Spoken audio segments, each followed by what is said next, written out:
evening, everybody. Good evening, Joe. Good evening, Derwin. Hey, Pat. How are you, Joe? And, and welcome along to this edition of sportsview on Monday, the 2nd of February, 2026. And to all our viewers as well, we're out live on Facebook, on Instagram as well, and on our YouTube channel. So you can comment straight into the studio, and we will do our best to read them out. We'll be looking at soccer, rugby, golf, tennis, snooker, and anything else that may come up in the program. We generally start off with soccer, and there's one more game left tonight while we're on air, and it's Sunderland are home to Burnley in the last Premiership match for the weekend.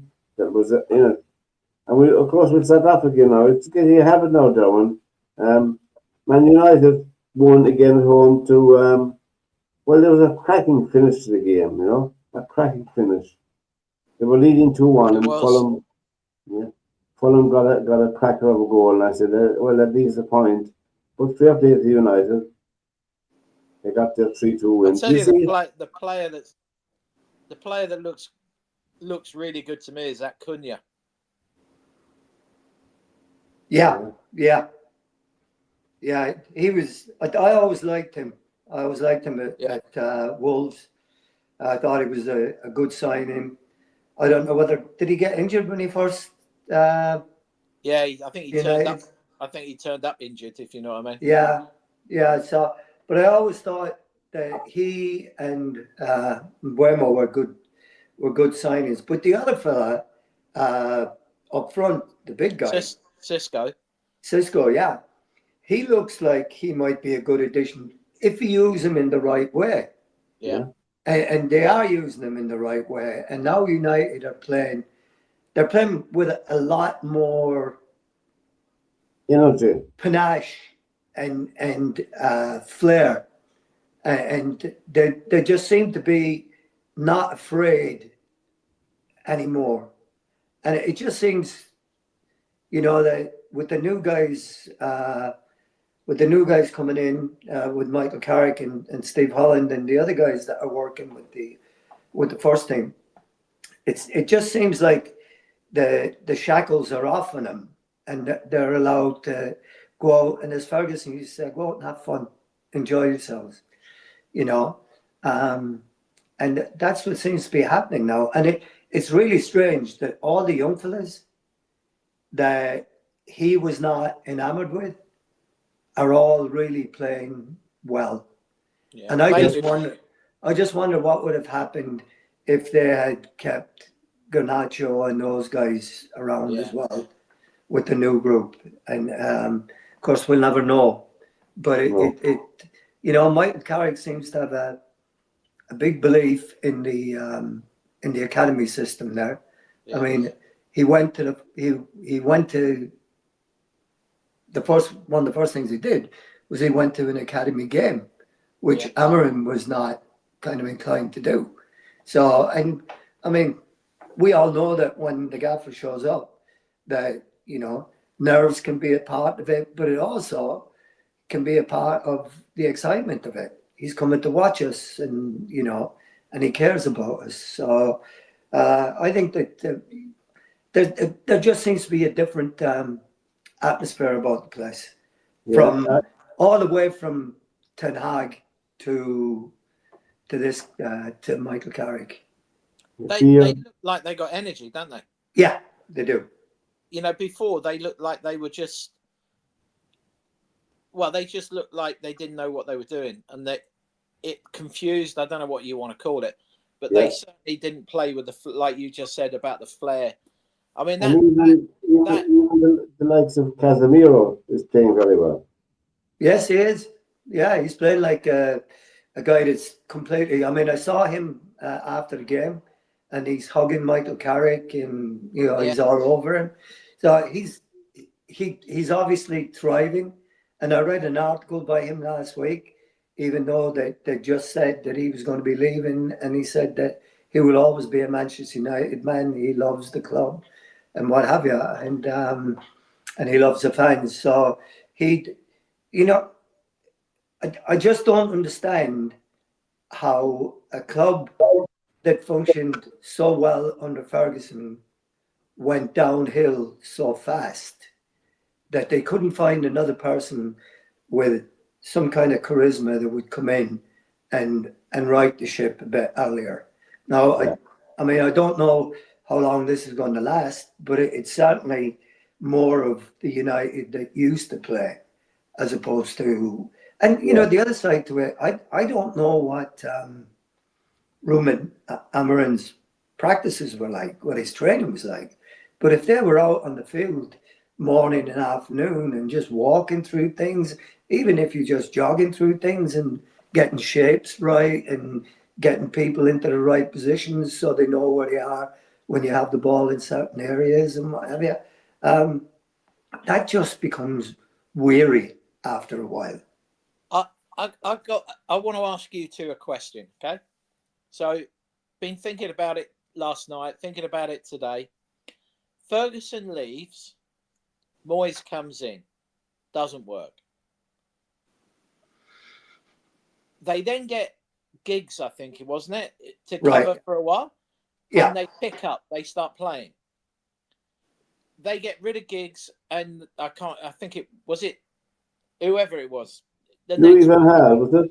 Nah, before Ten Hag, there was another one, wasn't there? Louis Van Gaal. Yeah, Van Gaal. So that kind of worked, but didn't quite do the full ticket, did it? No. Well, Louis Van Gaal was another guy like Amorim. I mean, if you ever watched a warm-up of United before the game, they were doing the patterns of play in the warm-up. I mean, who does your patterns of play in the warm-up to show the opposition what you've been working on? You know, and so the point that I'm thinking is that have you not noticed that Giggs picks it up a little bit, Ole Gunnar Solskjaer picks it up a bit. They finished second, and I think they won the FA Cup, didn't they? Yeah. And then all of a sudden, you've got Carrick in there, another ex-player. But when the ex-players come in and do a little job for a while, it all picks up. Yet when we get these so-called world-class managers in, it kind of dips. Now, is it because those ex-players know how United ticks? That's definitely part of it. And they were brought up with Ferguson. Yeah. Because you've got to, let's face it, you know, Joe, you would have had someone who was a bit of a mentor to you and you kind of copied some of their stuff.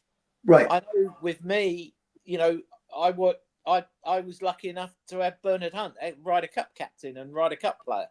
Yeah. And I know that when I talk about golf and stuff, I definitely hooked on to a lot of the comments he would come out with and talk about. Yeah. But when you look at that fact that ex-players come in and it picks up, is it because they were all ex-Ferguson players? And is it all because they are ex-Man United players that they know the club? Because I don't think Amorim really knew what he was getting involved in. No. Well, I don't think a lot of people know what they're getting themselves in for when they go to United. I mean, I remember watching, and I think I've said it before, I remember watching Ferguson after he first went to United. And I remember he's walking around Old Trafford and they were maybe training the day before a game on the pitch or something like that. And I remember he was talking to one of the lads or maybe one of his coaches, Archie Knox or somebody like that. And he's going, this is a big club, isn't it? This is a big club. And he was in awe of it because he didn't even know what he got into, you know, at that stage. You know, when you go from wherever he was, Aberdeen. Dunfermline to Aberdeen and then to United, you know. So, yeah, so, you know, one of the things that struck me, and I like Keno and I like listening to him, but when he makes a statement like he doesn't think Michael Carrick has got the soccer knowledge to be the manager of Manchester United, I'm asking myself the question. Carrick played under Ferguson at United for a number of years. right? Knows the whole ins and outs of the club. He won the league with them. He won the FA Cup with them. He won the Champions League with them. So why wouldn't he have the knowledge to be able to do it? I mean, let's be very fair here. We've been through a litany of guys here that were all supposedly top managers, Yeah. top coaches, and not one of them. I mean, Louis Van Gaal and Special one. Mourinho came in, won a cup, won an FA Cup. Did he win an FA Cup or a League Cup and the Europa League? He won or one of those. And then you had FA and Europe. The last Dutch guy that was there that won the FA Cup. So it's what do United want? You've got guys winning trophies.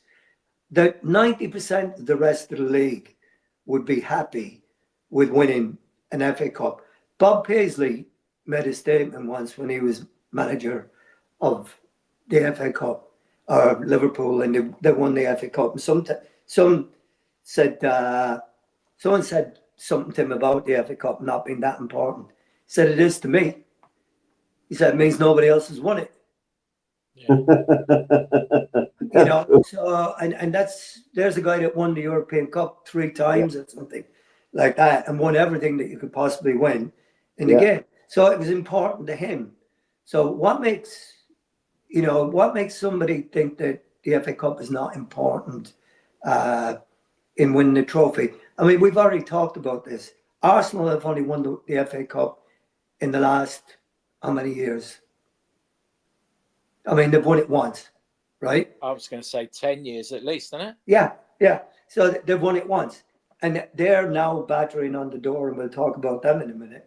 But they were happy to win that. And Yes. are United, are we that snobby at United that we turn our nose up at the FA Cup? No, you don't. No, the players. No, you don't. So I mean, to win it is huge, and it should be celebrated. And Ten Hag, again, did they make a good decision on it? Well, you fire him, you give him a new contract. Yeah. Okay, it doesn't work out that well for him the next time, but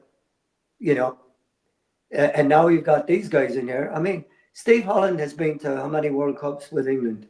Yeah, I mean, and European Championships. Yeah, and he was at Chelsea before that.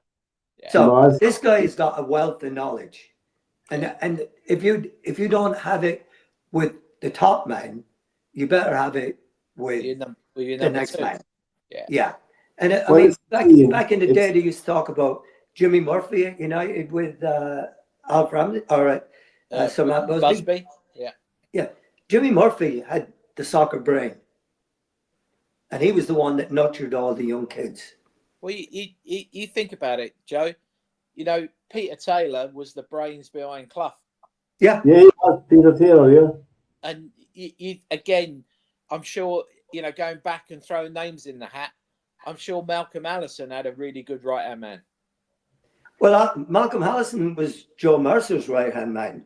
Yeah. When they won the FA Cup and the League Cup and the league in consecutive years. So, and then the European Cup Winners' Cup. So, and then Allison, when he took over, didn't really have what Joe Mercer had. Joe Mercer had the old, bring it all together and the fun guy and what have you.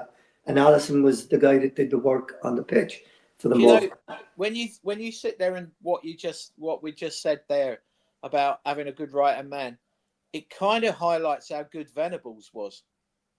Right. Because he would have had good assistant coaches, wouldn't he?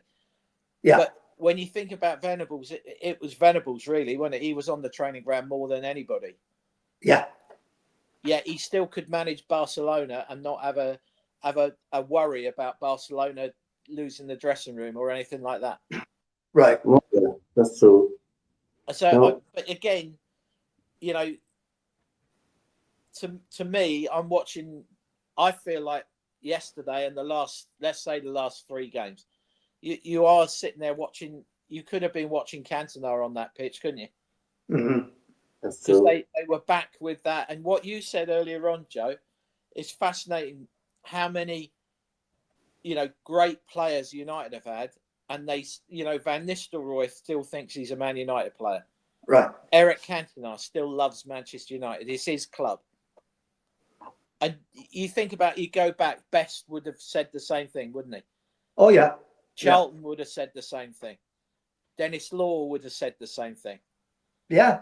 I mean, Paddy Crane, the whole lot of them, Nobby, But Shea No, Brennan, Tony I'm Dunn. Campbell was the manager. Was no Campbell the manager of United for a while? yeah, Who? Noel Campbell. No, he was never manager in United. He was manager of Coventry. Come. He never got the United job because he fell out with Busby. All right.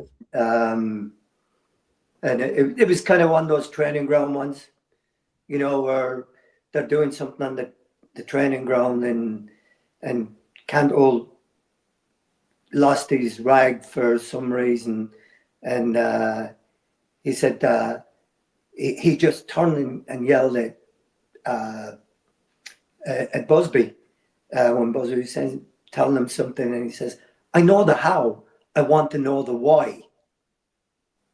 Why am I supposed to be doing this? Tell me." And I saw the same thing with Jimmy Greaves and Bill Nicholson happen. And that's the thing. When you're a coach, you have to be able to tell players why you want them to do certain things. Yeah. Because they need to believe that it's going to work for them.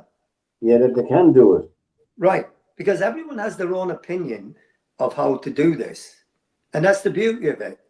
I mean, we've got people out there probably listening that have a different opinion than me, and that's fine. I don't mind that. That's fine. That's why we love debating it and talking about it, right?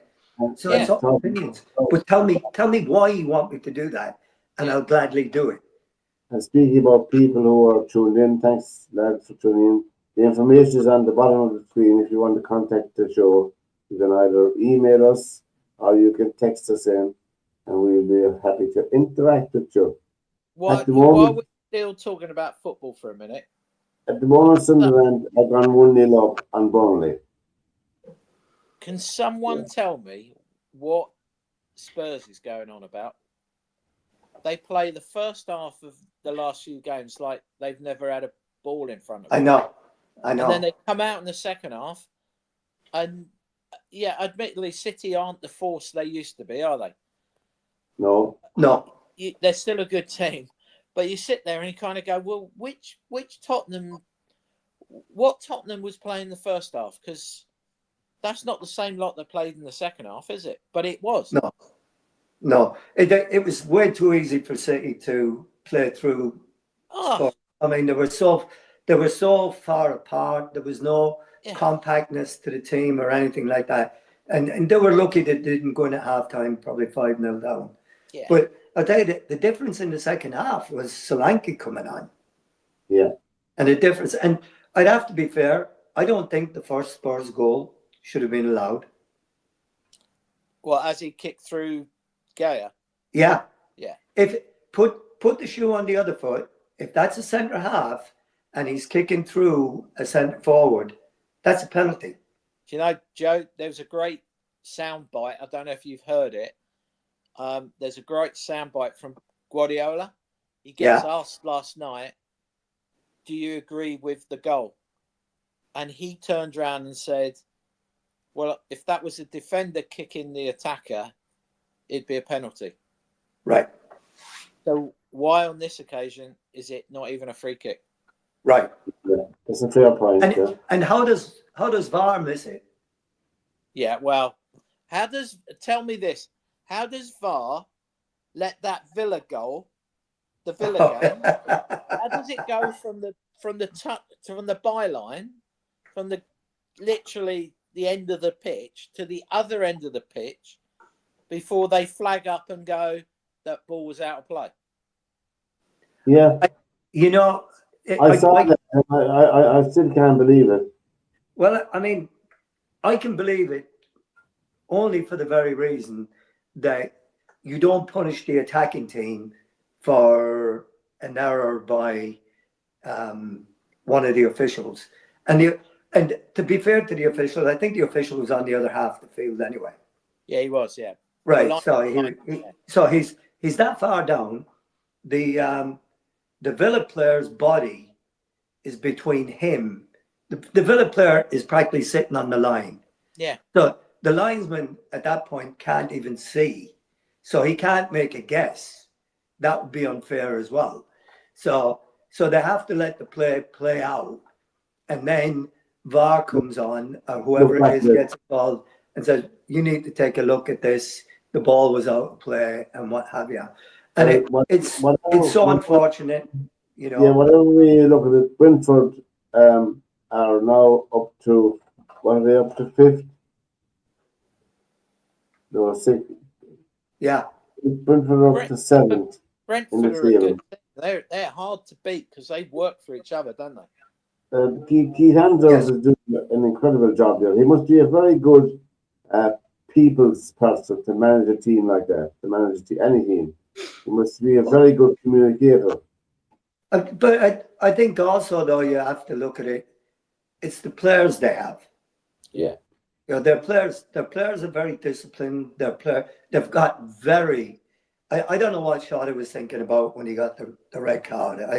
That was just beyond stupid when you kick somebody as you're getting up off the ground. I mean, with so many cameras in place, in the old days, in my time, you get away with that because the referee and the linesman have turned away. You know, but in this day and age where there's cameras on you all over the place, you got no chance of getting away with it. So it's a daft thing to do, and there's no excuse.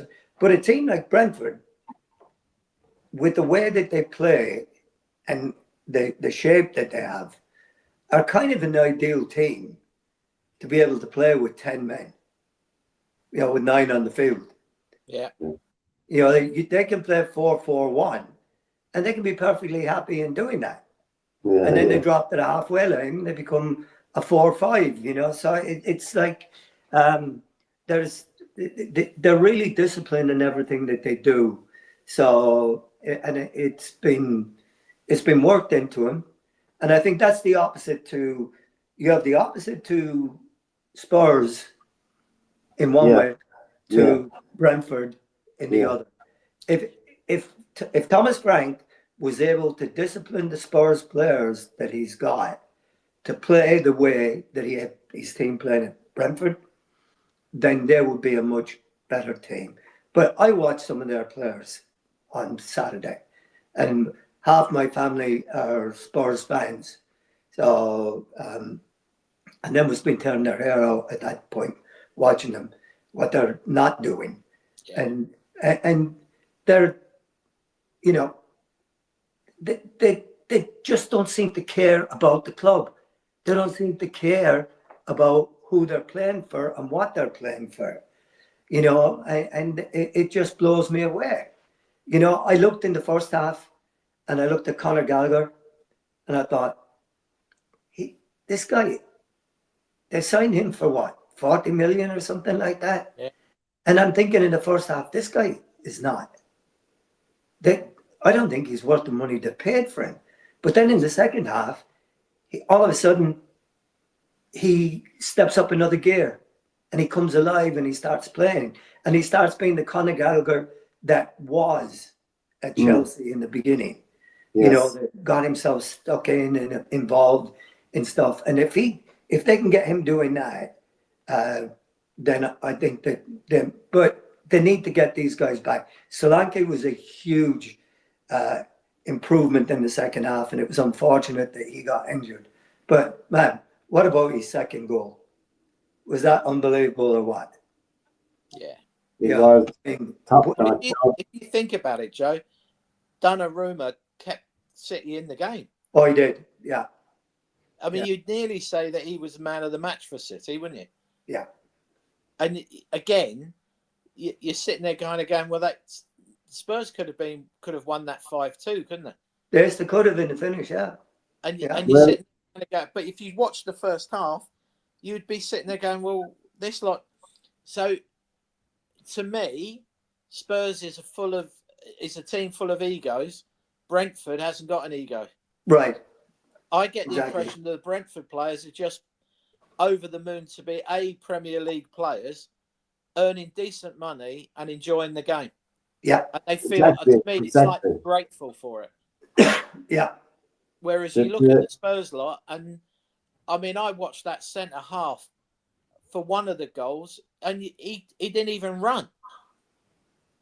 And you're just like, well, what's that about? I mean, you're getting paid silly money. Surely you make the effort, don't you? Well, you would imagine so, wouldn't you? But I mean, which one of the centre halves are you talking about? I want to say he's Spanish or Italian or something. Oh yeah, like that. yeah. I have my something like that. Something. Yeah. No, that I have my reservations about him as a guy that doesn't always show up for the game. No, doesn't always show up for it. But that's kind of a pity. But then you look at Arsenal. We talked about them last week. I think they have what we talked about last week. They have absolutely shut the door on any doubt that they're not the real thing with what they've done this week. Yeah. They've come back, and any doubt that anybody had, you can see the squad is all playing for each other, working for each other, and they scored 10 goals in the space of 5 days. I mean, they looked the part. They've got City, haven't they, coming up at City? Yeah. I mean that's a big game, isn't it? I think if they get a draw or win it, that's it, isn't it? Really. I think so, and especially the way Villa are going. I mean, Villa. If you watch the midweek games, I mean, Villa nearly got beat in Europe in midweek. Yeah. They were very fortunate to come back and win that game, and then you have City that seem to be wanting to. They have a chance to gain something, and then they give it away and what have you. So I think with Arsenal, I'd be interested to see the Arsenal City game, and that's up at the Etihad. Yeah, I think it's going to be very hard for them for City to beat Arsenal. Yeah, Arsenal. Well, I'm not a fan of Arsenal. I don't find them exciting enough myself. Anyway. No, but they're very. They're top of the league on 53 points. Man City at 47, Villa 46, Man U 41, Chelsea 40, Liverpool 39, and Brentford 36. Liverpool won well over the weekend. Liverpool and Arsenal, Bournemouth, Chelsea, and Man U all won. In their own team, Joe drew 2-2 with MK Dons at home. MK Dons are going well in that league, and Grimsby are I think 4 points behind the playoff places. So they're going well. They have a total of 46 games in that division. If people are interested in Division 2, I mean that's a lot of games. That's nearly a game a week. Oh yeah. Plus the cups, plus. All the rest of it, yeah. But and I have to congratulate Brian Barry Murphy in his managerial role with Cardiff City. They're top of League One, and by 2 points from Lincoln City. So the two cities are top of the league there, 60-58. Brian Barry Murphy is the son of, if anybody from Ireland and GA circles, of Jimmy Barry Murphy, and he's an icon of GA here in Ireland and in Cork. So he was in the role of director of the academy in Man City before he took the job with Cardiff City. So he's been around a lot, And he managed Scunthorpe, I think, as well. Some more clubs there, but he's doing very well. Now, next Thursday night, first time ever, the Six Nations begin on next Thursday night with Le Bleu, fans at home to Ireland. Kick-off in Irish time, GMT, is 8:10. It's kick-off. All the experts are out having their say on who's going to win the Six Nations. And Derwin, England are favourites. Well, In the it's Six England Nations. or France, isn't it? Yeah, that's what they're saying is going to be. And all the experts, again, of course, experts have been wrong as well in many times, have said that the outstanding player is Dupont from France. He's head and Yeah. shoulders above anything else. He's different And league, isn't he? our friend Itoji is only a sub, top to the bench at the moment. So maybe he's coming to the end of his career. It's a long career. But in the rugby front over the weekend, in the United Rugby Championship, Connacht had a good away win over Zebra, 31-15. Leinster beat Edinburgh 28-20. Ulster beat Cardiff 21-14. And Glasgow, who are leading the URC, beat Munster 31-22 over the weekend. In the top 14, Montpellier beat Stade Francais, who were the high flyers in French rugby for years, 44-7. So they've fallen down a good bit. And things are going from bad to worse for Ronan O'Gara. They are silver at home, but they were beaten by Leon 44-24. So that was hammering in any man's language. But getting back to the Six Nations, I think Ireland will be lucky to finish third or fourth, in my opinion, of the six teams. Oh, I don't think they're that bad. Well, Well- I mean, but think about it. You've got England and France, who are going to be first and second, I think either way. Scotland, And it's all going to come down, I suppose. Where do we play Scotland? Do we play them in Dublin or do we play them in Edinburgh? I'm not too sure of that now, but it'll be a tough game because they've made serious progress as a team, in my opinion. Scotland has, Yeah. So And- it could well end up that way. I mean, And I who think knows? Italy, who knows in Italy? I mean, they are capable of winning a few matches as well. did Italy beat Scotland last year? I'm not too sure. I know of they that, had a shock win. They But beat it's Wales, Scotland, didn't they? They beat They Wales. beat Wales. They beat Wales. Wales. Yeah. So the other question is, and this could be the one that decides the ultimate winner. Where do England and France play this year? Is that going to be In France. It's in Paris. Yeah, in Paris. Last Oh, game of the championship. Yeah. Well, that'd be a cracker of a game. Yeah. It could be the deciding game. Yeah. I think All on the line. everybody's heading down that road saying it's going to be the big finale match to decide the championship. Is it?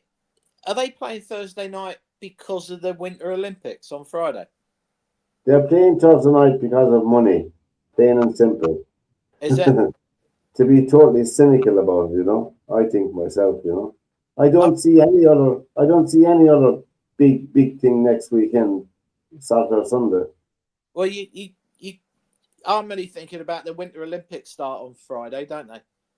Yeah, but And I would have thought, that because it's in Milan, we'll be watching ice hockey at a sensible time rather than at some silly time in the morning. so in Milan, the Winter Olympics run over 11 days. That's how long they last for. And you're right about the networks being tied up the weekend, the opening ceremony. That's true. But you have a different audience for rugby union than you have for ice skating. Yeah, I mean, I'm not going to be I'll be watching a lot of it, but I won't be watching the ice skating. No.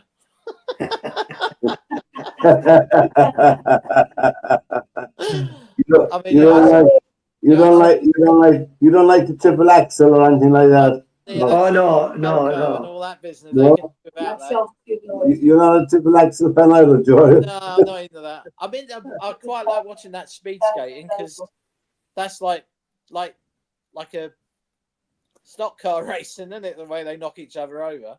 Yeah. I like the spreads, the racing, on Yeah, ice, sprint one Yeah. yeah, not No, the I love those. not the other I'll be stuff that watching looks those. like ballet, doesn't it? Yeah, and yeah. Well, if you want to see a good film about the Winter Olympics, I thoroughly recommend Cool Runnings. Oh yeah. It was just Takes phenomenal. you back to the The days. Yeah. Jamaican bobsleigh team. You couldn't make it up. The late great John Kennedy, he was. Oh yeah. Mary here, our colleague, she interviewed one of the team, is it? Yeah, one of the team, the original team in the bobsleigh. We did an interview with him, but I mean, the idea of a Jamaican bobsleigh team entering the Winter Olympics. Yeah, it was a good film, that's for sure. It is a great film. If you want to cheer yourself up. Now, over the weekend, when we had the Farmers Open, that's the golf open now, no tractors involved. The Farmers Open in Torrey Pines, to played in Torrey Pines, Torrey Pines, and lovely. your colleague Justin Rose Yeah, minus 23 under, 23 under. We're all talking about these phenomenal scores in Torrey Pines. 62, 65, 68, and 70. Last two rounds are more decent than the first two, but I and mean, it was phenomenal. that's a proper golf course. Yeah, yeah. Yeah, that's not a resort course. That's a proper golf course. And even our own professional here from Watford, Seamus Power, was playing in that, and he finished at 12 under, but he was nowhere. He was nowhere. He was in top 16. 65, 66, and in the last two rounds did him in 74 and 71. But we had the Bahrain golf tournament as well, where there was a three-way playoff, and Patrick Reed again, he had won the last time. He was in the playoff, but he was runner-up to Freddie Schott from Germany, his first win, minus 17, 65, 63, 70, and 69. Sergio Garcia finished a shot behind him. He was in third place. So the two live golfs did well there. I know Sergio was playing. No, there was the ladies' tour then. Nelly Carter back to form. She ran away with the Tournament of Champions, it's called. It was a small field, but Nelly Carter finished at minus 13. 68, 71, 64. I can't leave this score without mentioning the greatest tennis player ever made the Australian Open. And at least he beat the doper Sinner in the semi-final, which was a great. If he never won another match, I was really thrilled to see him winning that match. And it was incredible 5-7 against Sinner. But Allegedly. Novak Djokovic, I didn't expect him to win the final. I thought Alcaraz did something else, this time around. He's 39 in May, that is Djokovic. But Alcaraz, too much for him. He won the first set, didn't he? And he looked like he was romping it. Well, it's 6-2, wasn't it? First set? Yeah, 6-2, the first two sets, set each. Yeah. Then when he lost the third set, at his age, he should have. I thought his chance went, but he made too many errors as well. He gave away too many free points to Alcaraz, but that's not taken from Alcaraz. He's phenomenal. He's run forever. I mean, it's just anyway. That was and Sabalenka choked in the final again, and she was beaten by Rybakina in the women's final. It went to the 3 sets, but she was 3-0 up in the final set, and she just choked. She's been in 8 finals in tennis, 8 majors, and she's won 4 and lost 4. So I don't know what's wrong there, but anyway, In Stover, Sean Murphy and Judd Trump contested the German Masters, but 10-6 to Trump, so the scoreline tells its own story. It was his first trophy since 2024. That's Judd Trump. Of course, he's now resident in Hong Kong, I believe. Is it Hong Kong? That's Judd Trump. Yeah, Hong Kong. Yeah. So there we go. So now They go back to tonight. Sunderland are still winning 1-0, but they're playing at home against Burnley in the Premiership. Did any of you see the darts? Oh yeah, Luke Littler beat Luke Humphreys in the final of the darts. His his 6-5, 6-5. His average is 104. He's a phenomenal. He's doing. He's a machine. That's Littler. You know, he beat that. Average 104. Hmm? His average for the whole event was 104. Jesus. Really? Yeah, and I think they were talking about it last night. I think Humphreys was something like 96 point something, and he was 104. But if you were Luke Humphreys now, you know, and I mean, Luke Humphreys is a absolutely brilliant dart player. There's no doubt about it, you know. But I think he did everything. But Littler has just. It doesn't matter what's left to finish, score-wise. I know I don't sound too technical now, and that's what. You'd be always confident when Littler comes up to finish that it doesn't matter what score is left. He's going to do it. He's going to finish. If you leave him finish for him, he is good. I mean, he throws those 3 darts so quick as well. So he knows where he's running. I find that amazing how I know it's repetitive and they practice it every day of the week. I get it, but you know when you sit there and it's like they want 92 or something. Yeah. I think they're going working it out before. You'll be going. Hold on a second. Hold on. Yeah, exactly. And I know it's their game, and it's no different to me hitting a 2-iron off a bare lie, is it? But you've hit hundreds of them, thousands of them before, so you know what to do. But it's how swift they are with it. That's what I can't get. In the brain, Yeah. But I think, I mean, they know exactly their game plan before they start, right? I mean, they know what if their first goal is, all right, a triple 20, right? And they don't hit the triple 20 to start off with. They already know what the next permutation that they need is. So it's all worked out in advance. And if this happens or that happens, I mean, you say 92, right?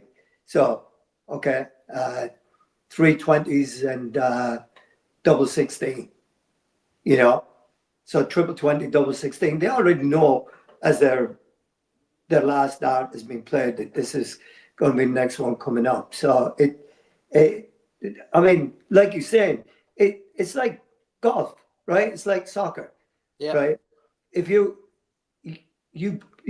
if you're taking free kicks, if you're taking corner kicks or whatever it is you're doing, whatever part of the field you're in, you're working out with what you want. Like you around the green, okay? I'm chipping from here, okay?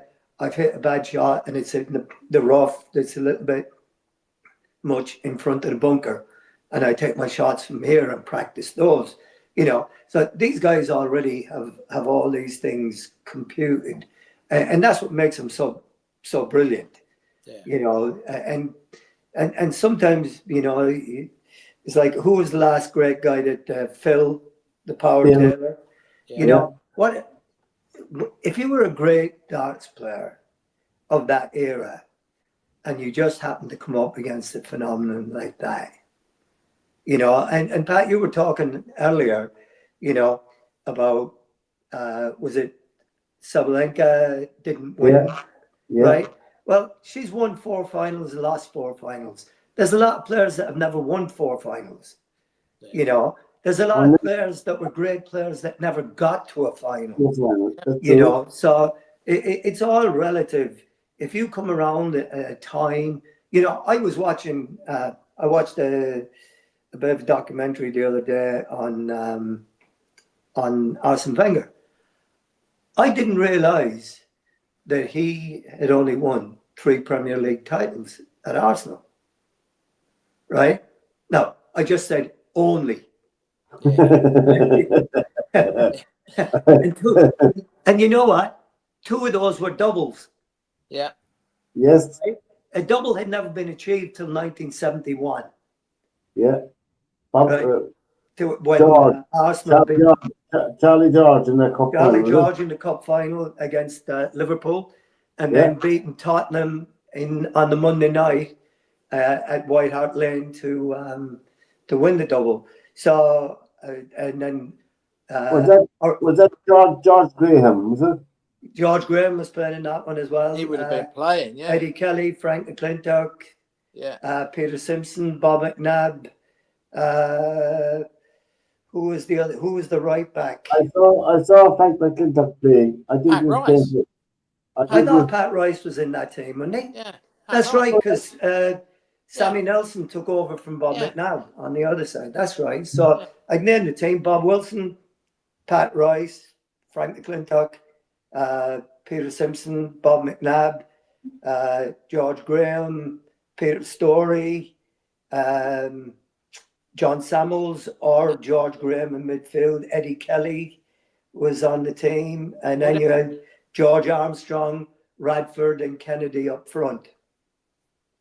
Yeah, Alan Kennedy would have been in that team, wouldn't he? In the Liverpool team? team. 71. Yeah. No. Was he not? No. Ray Kennedy was in the team.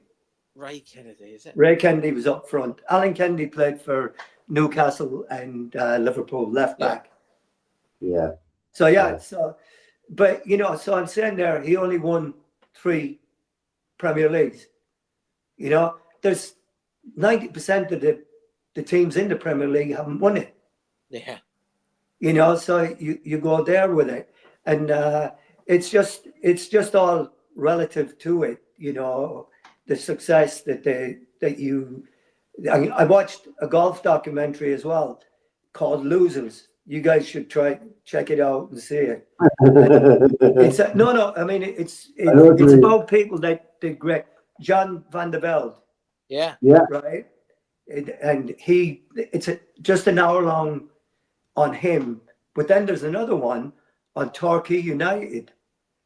They were the first team that looked like they were going to be relegated from the 4th division from the Football League. Yeah. And it takes you through that last game that they played at the stadium. And the only reason that they actually saved themselves was that the game was getting really tight. I'm not sure if they were winning or drawing 1 each, and they had to win to stay up. And the crowd were getting a bit antsy. So the police came onto the sideline, with the police dogs. Wow. Well, ball went out of play close to where the policeman was. And the guy rushed over to go and pick it up. And the dog thought he was threatening his owner. So the dog turned around and bit him. Right? This is gospel truth, right? So they had to stop play so your man could get all put back together again. And then they restarted play, and Torquay went down the other end and scored. And they had the time and stayed up. Instead of saying time out, they said bite out. But you just have to go through the whole emotion of what was going on and everything, And I mean, I don't know if you've ever played at Playmore or been down there. I've played down there a couple of times. Yeah. I mean, Torquay is a beautiful part of the world. And Playmore, I mean, the stadium itself is. I must say, Joe, when you mentioned Torquay, what was it? The famous one with John Cleese in it? The hotel thing. Towers. Huh? 40 Towers. That's what I think of 40 Towers, yeah. John Cleese was the top. I want the view of the sea from the hotel. Oh, yeah. It was, I'm telling you. Torquay was just a beautiful place. I mean, it really was. And we got our butts handed to us every time we went down. Yeah. You think you're traveling from Grimsby to on the east coast of England all the way down to Down to the It's bottom. yeah. Before we come to the end, Coventry have been caught in the championship. So there's now Coventry and Middlesbrough are joint tops on 58 points. Hull I was going to say about that. So on now there's a 53. team that's imploding right there, Coventry. Yeah. They've lost. Yeah, They've they lost have. an 8-point lead. And Hull are on 53. Ipswich 51. Millwall, our friends Millwall are on 50 points. F Troop. I'm looking forward to Millwall and Arsenal next year in the Premiership. Millwall and West Ham in the Premiership. Oh yeah, that'll be Millwall, something. West Ham. That one. Wrexham are on 47 and Derby on 45. So they're the top 6 or 7 on championship. But it's very tight there again, you know. Oh Very, yeah, very tight. yeah. Well, I Have think Millwall got a new ground now? who? Have they moved away from the Den? Millwall? Yeah, they call it the New Den now. Is that what it is? Yeah, it's just down the road away, but it's still, yeah. They call it the New Den. The Den used to be some place to go to. Dear me. I read the story you were telling when the crowd came on the pitch when you were playing, and it was their own team they were looking for. Their own team going to the dressing room. That was a brilliant story. I just have to give a plug in here because my daughter Lindley lives in Limerick, and she told me that when we spoke last week, she told me she was listening to the show last week. So she likes it, had fun with it. So I told her she should have called in, but she's an expert as well. Oh, very good. Yeah. And thanks for the comment. Well done, boys. I love to be called a boy at any age. I don't care. Yeah, right. All of us, right? And Mary has informed me, Joe, that Lindley is it? Lindley, yeah. She's listening in. Good evening, Lindley, and welcome along to this edition of sportsview. You're more than welcome to come on any night and give us your opinion on anything you like, you know. And no opinions on your dad, all right? On any of the panelists, you feel free. Spill the beans on your dad. Come on. Yeah. Spill the beans. Clean his boots and stuff. Oh, yeah.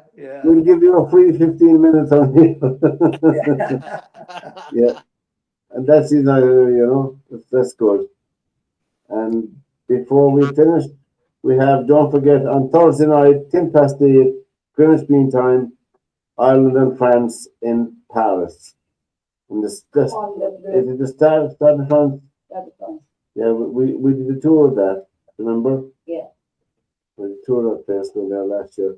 Brilliant, an absolute brilliant stadium. It's worth taking in the tour if you're ever in Paris. Just the tour. It's just a brilliant tour. When did they build that?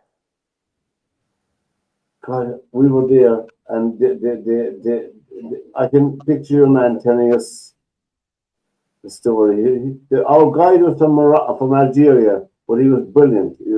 He was steeped in soccer and football. Just May 1995. May 1995. And 95. And Stade Cologne was the one before that, right? Yeah. Or it took 2 years, 1997 to finish. Yeah. What famous film was played at St. Clump? Come on, you should know this one, Joe. Which one? What famous football match as a film was played at Escape to Victory? The one with Sylvester Stallone and Pele in it, yeah. Oh, yeah, and George Best. No, was George in that one? No, I thought Bobby Moore was in that. Bobby Moore and Michael Caine. Yeah, a lot of the Ipswich lads were in it. John Walk was in it. John Moore. Sylvester Stallone was the goalkeeper. Callahan, the Irish winger, was in it. There was a couple of Danes as Bobby well. Charlton, yeah. A couple of Dutchmen were in it. Yeah. Van Wilford or something. Listen to Mary, like she sounds like she's like the knowledge there, I've seen doesn't it she? so many times. I think she's got Believe it or not, I What think. was it called? Escape the Victory, wasn't it? Yeah, Yeah. Escape to Victory. It's one of our favourite films. I told you the story about that one, right? I think I've told you before, but you know, in the game, there, you know, John Huston is the director, and they're talking beforehand about it, and said, you know, a spectacular way to do this would be for, you know, to score with an overhead kick. Boys are saying John Huston has no clue about what an overhead kick is, right? He wouldn't know what a overhead kick was if he kicked him in the head. So the lads going, yeah, that'd be great, that'd be great. So they set it up, and Pele does the thing, and they're filming, right? And Pele, ball comes in, Pele does the old overhead kick right in the top corner. John Huston stops and says, okay, lads, that was great. Now, could we do it so we can get it from this angle?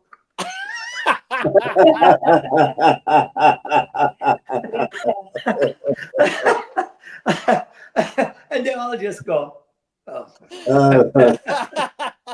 But you had Pele, Michael Caine, Bobby Moore, Ozzy Ardiles, Paul Van Himst. That's Van Himst. Paul Van Himst. He was Belgian, wasn't he? Halvar Thornston, Yeah. Mike Summerby, Yeah. Copins, Russell Osborne, John Walk, Soren Lindstedt, Kevin O'Callaghan. Kevin O'Callaghan, that's who it was, yeah. He was Well, one the of ours. Germans- He played for Ireland, didn't he, Kevin? The German guy was very. The Germans, the French, the English, there were too many. John Curry. Oh, we won't worry about them. They were all, German fellow was. the Germans started, didn't they? Don't mention the war. Going in the war. We won't have that. We don't worry about that lot. I didn't start it. Yes, you did. You invaded Poland. We're getting mixed up now with Party Towers. Let's not talk about Mandelson, shall we?